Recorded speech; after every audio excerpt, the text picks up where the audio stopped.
Hello everyone, आप सब कैसे हैं? मैं उम्मीद करता हूं कि बहुत अच्छे होंगे और अपनी पढ़ाई को बहुत अच्छे से कर रहे होंगे। मैं आकाश कुमार बढ़ाना आईसीटी वर्चुअल क्लासरूम में आपका बहुत बहुत स्वागत करता हूं मेरे प्यारे बच्चों। जैसा आपको पता है मेरे प्यारे बच्चों, बेसिकली हमारी आपका जो है मेरे प्यारे बच्चों, हमारी आपका 12th क्लास है। 12th क्लास में हम लोग नई बुक प्रारंभ करने जा रहे हैं। अभी हमने ह्यूमन ज्योग्राफी देख चुके हैं, उसका एक लेसन बचा हुआ है, उसे हम अभी कर लेंगे बीच में। बाकी बुक कंप्लीट हो गई थी और इसी के साथ हम लोग नई बुक चला रहे हैं। हिस्ट्री की बुक है बेसिकली, क्लियर है? और हिस्ट्री में आपके 3 पार्ट में आप पढ़ोगे, एंशियंट, मिडिवल और मॉडर्न। तो ये फिलहाल हम लोग एंशियंट पढ़ रहे हैं और बड़ा इंपॉर्टेंट चैप्टर है आपका, प्राचीन चीजों को लेकर हम पढ़ेंगे। तो हिस्ट्री की बुक है और पहला चैप्टर हम लोग पढ़ रहे हैं, ठीक है? और उस पहले चैप्टर के अंतर्गत ही जो है हम लोग इसमें देखेंगे ईंट, मनके और अस्थियां और हड़प्पा सभ्यता। ये सारी चीजें हम इसके अंदर करेंगे कि भाई ईंट क्या है, मनके क्या है, हस्तियां क्या है और किस तरह के ये सब चीजें हैं। इनको हम लोग आपका एक एक करके आपका देख लेंगे और एक एक करके हम इन पर बात करेंगे। क्लियर है? आइए, अब क्या होता है हड़प्पाई मोर। तो हड़प्पा रावी नदी के तट पर एक स्थान है जो आपका पाकिस्तान में पड़ता है। फिलहाल आप ऐसे वहां पर एक खुदाई होती है। क्लियर क्लियर हो गया? हड़प्पा नामक स्थान पर खुदाई हुई, इसको हम इसलिए हड़प्पा सभ्यता। रावी नदी सिंधु घाटी की सहायक नदी है, तो इसलिए इस सभ्यता को सिंधु घाटी सभ्यता भी कहा जाता है। तो चाहे आपको सिंधु घाटी सभ्यता कहें या हड़प्पा सभ्यता कहें, तो एक ही बात है। तो कंफ्यूज नहीं होना है कि हड़प्पा सभ्यता अलग है या सिंधु घाटी सभ्यता अलग है। घाटी का मतलब वैली होता है, वैली में चाहे छोटी बड़ी नदी कोई भी बहे, सब उसके अंतर्गत कवर करती है। सबसे विशिष्ट और पुरातन वस्तु है सेल खेड़ी नामक पत्थर। आप देखते हैं चूने का एक पत्थर होता है, इसको हम कहते हैं सेल खड़ी। क्लियर है? और उस पत्थर को हम लोग आपका देखते हैं सेल खड़ी नामक। क्लियर है? ये हम इन मोहरों पर सामान्य रूप से जानवर और चित्र और ऐसी लिपि है जिन्हें उत्कीर्ण किया गया और अभी तक नहीं पढ़ा जा सका है। फिर भी हम इस क्षेत्र पर उस समय में बसे लोगों के जीवन के विषय के द्वारा पीछे छोड़ी गई वस्तु जैसे आवास, मृतभांड, आभूषणों, औजारों, दूसरी मोहरों, भावात्मक साक्ष्य और मध्य में बहुत सारी जानकारी मिली। अब हम देखेंगे कि हड़प्पा सभ्यता के विषय में क्या कैसे जान सकते हैं। तो हम इस पे आपका अन्वेषण, अन्वेषण का मतलब होता है इन्वेस्टिगेशन, करेंगे और साक्ष्यों की व्याख्या की जाएगी कि इन व्याख्याओं में कैसे कभी बदलाव आ सकता है। निश्चित रूप से सभ्यता कई पहलू में हमारी जानकारी पर है और हो सकता है और हमें याद रखें। क्लियर है? हम इनको याद रखें, ठीक? ये हमको देखना है।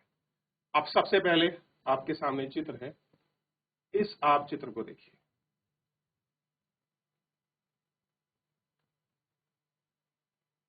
ठीक, एक जगह है मोहनजोदाड़ो और ये है रावी नदी और रावी नदी के तट पर स्थान बसा हुआ है हड़प्पा।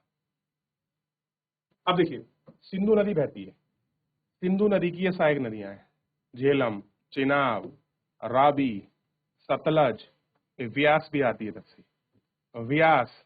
क्लियर है?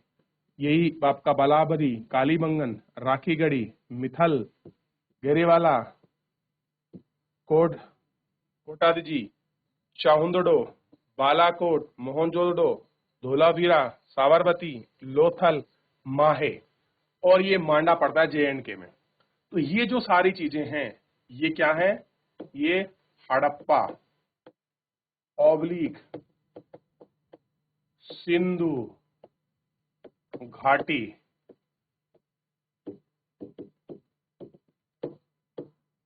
सभ्यता का क्या है?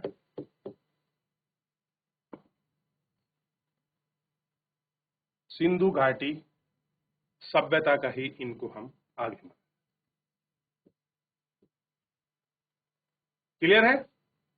सिंधु घाटी सभ्यता में देख, तो ये सब स्थान कैसे हैं? सिंधु घाटी सभ्यता। क्लियर है? ध्यान रहेगा इतना।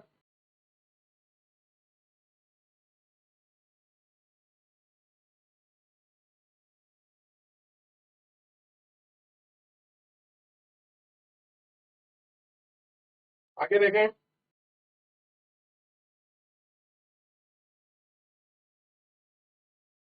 सिंधु घाटी सभ्यता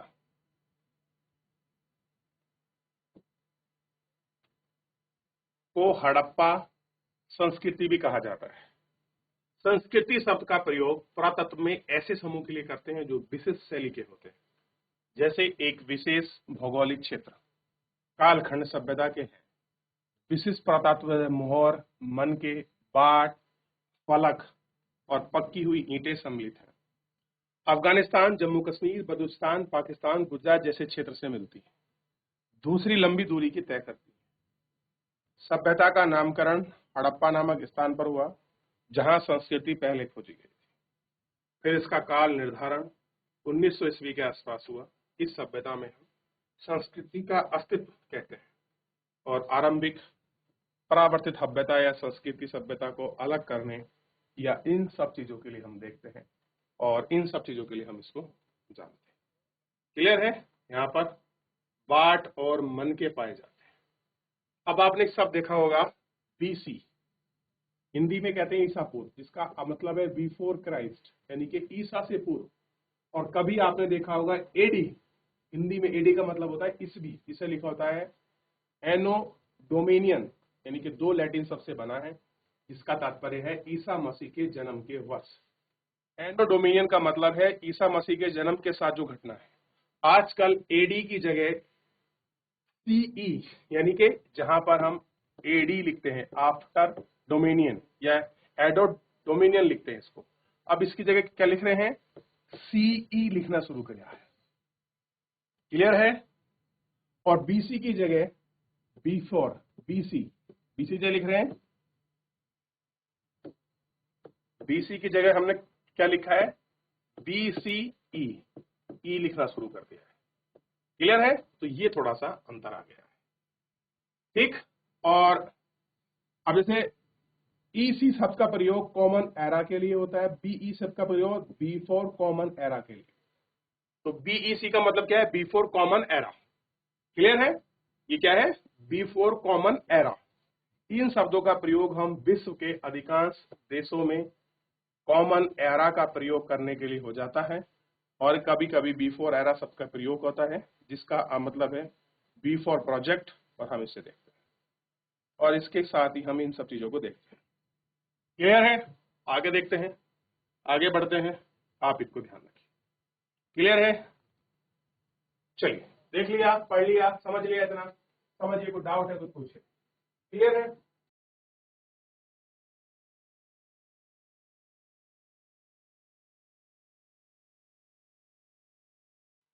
आगे बढ़ जाए।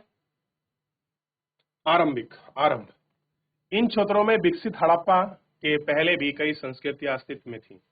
संस्कृतियां अपनी विशिष्ट मतभांड शैली से संबंधित थी तथा इनके संदर्भ में हम कृषि, पशुपालन और कुछ शिल्पकारी के साक्ष्य भी मिलते हैं। बस्तियां आमतौर पर छोटी होती थीं। इन्हें बड़े आकार की रचनाएं जो लगभग न के बराबर थी, कुछ स्थलों पर बड़े पैमाने पर जलाए जाने के संकेत मिले हैं, कुछ स्थलों पर हमें त्याग जाने के प्रतीत होते हैं। और आरंभिक हड़प्पा सभ्यता और इन सभ्यताओं के बीच का क्रम जो भंग है वो हमको दिखाई देता है, पर वो क्रम भंग हम इनको देखते हैं।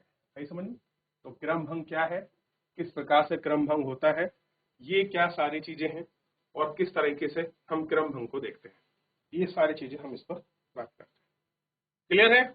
चलिए ध्यान दीजिए। निर्वाह के तरीके देखते हैं कि विकसित हड़प्पा संस्कृति में कुछ ऐसे स्थानों पर भी पनपी है जहां पर आरंभिक हड़प्पा संस्कृति के अस्तित्व में थी। संस्कृतियां जिनमें निर्वाह के तरीके शामिल हैं और समान हैं। हड़प्पा सभ्यता के निवासी कई प्रकार के पेड़ पौधों, उत्पाद और जानवर, मछलियां भी शामिल हैं जिनसे प्राप्त भोजन करते थे। जले जंगल दानों के बीच खोजे गए पुरातत्व हैं और इनकी जानकारी प्राप्त करते हैं, सफल हो जाते हैं। इनका अध्ययन पुरातात्विक करते हैं और उन्हें प्राचीन वनस्पति के अध्ययन के विशेष होते हैं और हड़प्पा सभ्यता से मिलते हैं।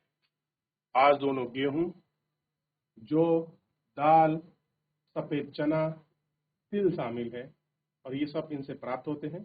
चावल के दाने की अपेक्षाकृत ये सारी चीजें इसमें पाई जाती हैं। हड़प्पा स्थलों से मिली जानवरों की हड्डियां, मवेशी, भेड़, बकरियां, भैंस, सुअर हड्डियां शामिल है। किले हैं और पुरातात्विक प्राणियों अथवा पुराजीवों के बीच किए गए हैं। अध्ययनों से जानवरों की पालतू हैं और जंगली प्रजातियों में बरहा, सुअर, हिरण, घड़ियाल हड्डी मिली हैं। यहाँ तक पाया जाने वाला हड्डियां स्वयं इन जानवरों को शिकार करती हैं और अथवा समुदाय इनका मांस प्राप्त करते हैं तथा मछली पक्षी हड्डियां भी यहाँ पर देखते हैं।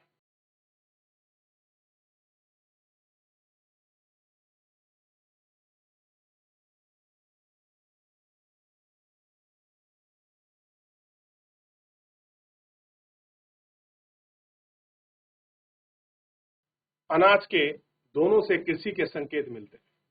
वास्तविक कृषि विधियों के विषय में स्पष्ट जानकारी मिलना कठिन है। क्या जुते हुए खेतों के बीज का छिड़काव किया जा सकता है?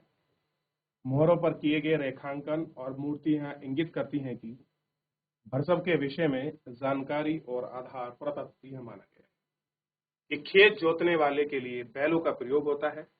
साथ ही चोलिस्तान में कई स्थल और बनावली एक जगह है हरियाणा में। बनावली में हरियाणा से आपका मिट्टी भी मिली और इसके अतिरिक्त पुरातत्व को कालीबंगा, राजस्थान, जुते हुए खेत, ये साक्ष्य मिले और आरंभिक हड़प्पा स्तरों पर संबंध है। इसी में खेत के दो समूह वर्ग एक दूसरे को समकोण पर काटते हैं। रूप आपके दर्शाते हैं एक दोनों अलग अलग फसल उगाई जाती हैं और फसलों की कटाई के लिए भी प्रयुक्त औजारों को पहचानने का प्रयास किया जाता है। हड़प्पा सभ्यता के लोग लकड़ी के हत्थों को पिट्ठल में, फलों में इनमें प्रयोग करते हैं और जानवरों का प्रयोग कर सकते हैं। अधिकांश हड़प्पा स्थल शुष्क क्षेत्र में स्थित होते हैं जहां संभवतः कृषि के लिए सिंचाई की आवश्यकता होती है। अफगानिस्तान में आपका लोई नामक हड़प्पा सभ्यता में कुछ अन्वेषण भी आपका मिले, परंतु पंजाब और सिंध संभव है कि प्राचीन नहरें बहुत पहले से ही गाद से भरी गई थी और हो सकता है कि कुओं से प्राप्त पानी का प्रयोग सिंचाई के लिए किया जाता हो। इसके अतिरिक्त धोलावीरा जो गुजरात में एक जगह पड़ती है, धोलावीरा गुजरात में जलाशय का प्रयोग संभवतः कृषि के लिए किया जाता। तो धोलावीरा में क्या मिला है? एक आपके पानी का स्टोर करने का स्टोरेज टैंक हमको प्राप्त हुआ। तो कुछ ऐसे धातु के जो औजार हैं हमको धोलावीरा से आपका देखने के लिए मिले। क्लियर है? और हम इनको देख सकते हैं। क्लियर है?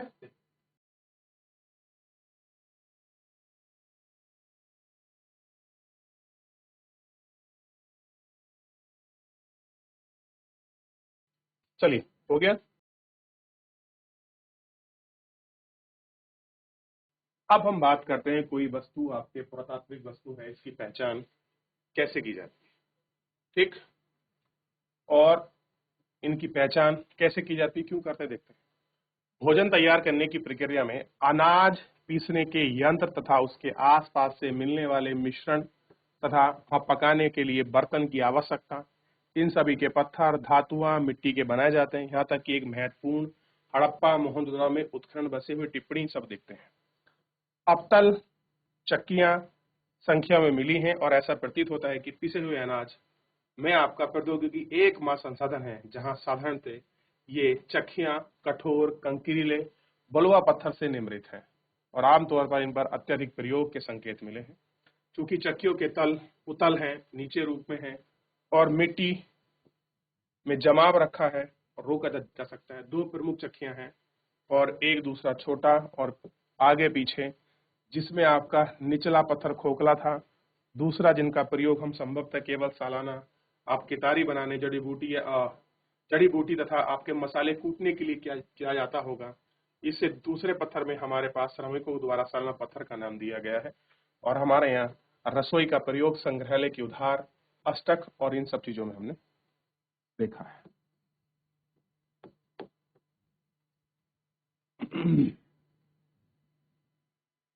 देख लिया?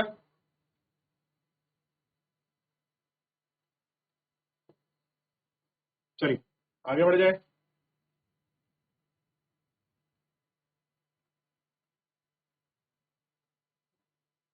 धोलावीरा से मिलने वाला जलाशय और राजगीर कार्य को ध्यान से देखिए। राजगीर मतलब जिस मिस्त्री ने इसको काम किया है, इसको थोड़ा सा ध्यान से देखिए।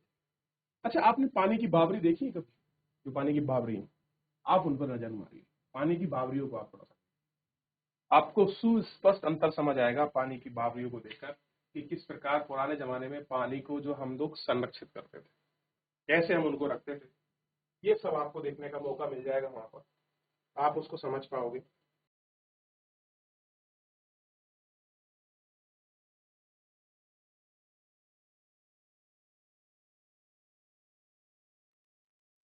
देख लिया, आगे बढ़े। मोहनजोदाड़ो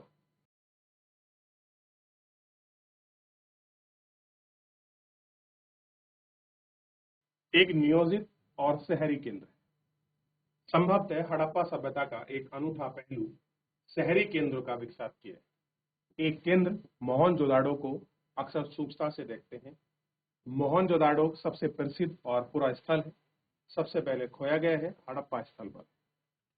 बस्ती दो भागों में विभाजित है, एक छोटी ऊंचाई पर बनाई जाती है और दूसरा कहीं अधिक उनकी ऊंचाई पर आपका बनाया जाता है।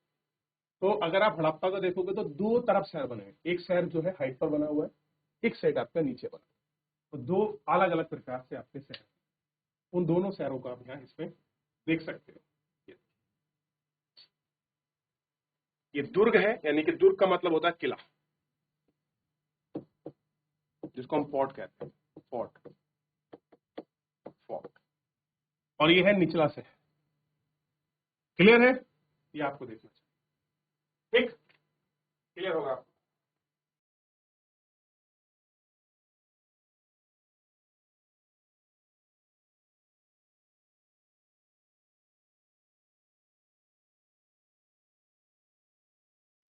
देख लिया, आगे बढ़ जाए। यहाँ तक कोई डाउट, कोई क्वेरी किसी प्रकार का? मेरे प्यारे बच्चों, आप एक बार देख लीजिए।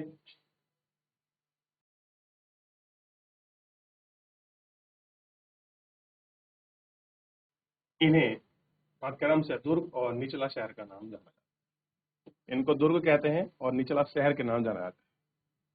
और संरचना कच्ची ईंटों की और चबूतरों की बनी है और दुर्गे दीवार से घिरे हैं।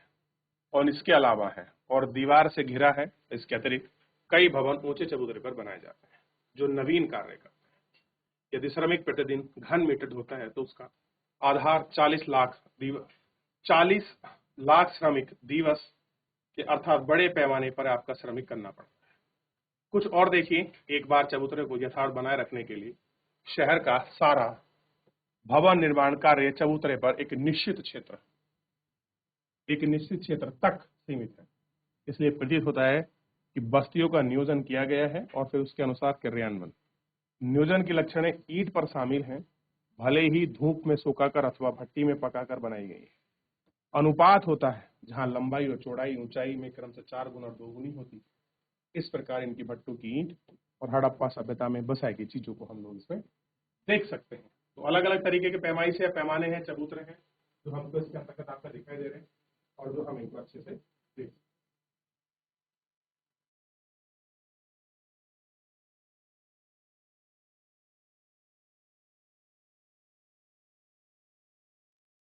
हो गया। अब हड़प्पा सभ्यता में कुछ नाले बने।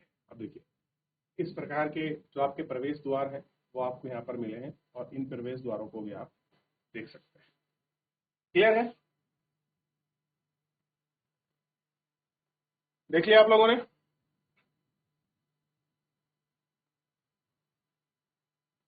चलिए, यहाँ तक कोई डाउट, कोई क्वेरी बच्चों किसी प्रकार का?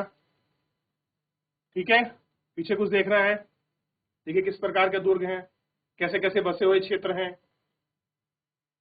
और वापस हड़प्पा अभी देखिए, ऐसे औजार वाली कुछ धातुओं भी हमको मिली हैं। पक्की मिट्टी का बना हुआ भिड़सप, पक्की मिट्टी कैसे बना हुआ है? पहले इसको बनाया गया होगा कच्ची मिट्टी, फिर इसको सुखाया गया होगा, फिर धूप आग में इसको आपका तपा गया होगा, फिर ये कैसा बन गया? पक्का बन गया। क्लियर है? और ये वो क्षेत्र है जहां पर आपका ये क्षेत्र पर हमको कुछ चीजें मिली हैं। क्लियर है? ये वो सारे चीजें हैं और आप इनको देख सकते हैं। निर्वाह करने की चीजें हमने यहाँ देखी। क्लियर है?